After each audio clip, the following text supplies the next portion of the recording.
This is Rene again from ARL. Now, we've already introduced the Quay Crane Visualiser, which, by the way, also works together with selected OCR solutions. So rather than the hatch clerk validating the container number from the container as it's passing under the spreader, the OCR readers on the spreader and on the legs of the crane will be able to do that validation and update the TOS automatically. Now, one of the areas where the Quay Crane Visualiser is supporting the handling work on the quay site is the fact that when we worry about the loading, discharging, handling operation at the quay site, productivity is on everybody's lips. We want productivity to be high, and what we often measure, or what almost all terminals are measuring, is the productivity, net productivity of the crane handling. However, the net productivity is not necessarily what is the most relevant for the shipping line operating the ships. What the shipping line is interested in is that the ships goes out at sea as quickly as possible. And what the shipping line wants is to have as long time as possible to sail from one port to the other. That means that you can save bunkers, fuel, at big savings.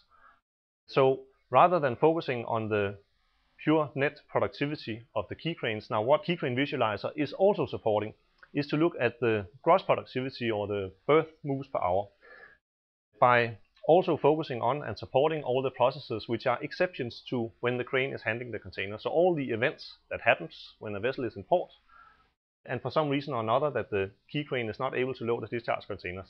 That might, for example, be when we have containers discharged, which is not the container which is supposed to be discharged according to the bay plan, which means that the hatch clerk has to stop the operation for a period of time until he notes down the details of the container being discharged. Likewise for loadings, obviously. So short shipments, overlanded containers is a task for the guys doing the handling of the container cranes, and they can also be reflected directly in the handheld that the hatch clerk is operating under the crane using exactly the same software platform. Another example is if we are discharging a container and it is noticed that there is damage on that container.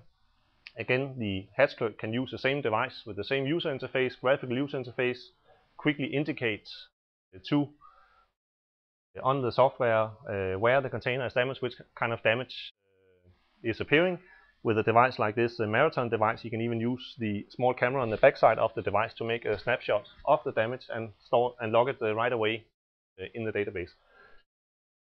Also, in some cases, either the authorities or the shipping line will insist on that the seals on the containers are physically validated upon loading or discharging operation. It might, for example, be that empty containers to a certain destination have to be sealed to prevent the stowaways.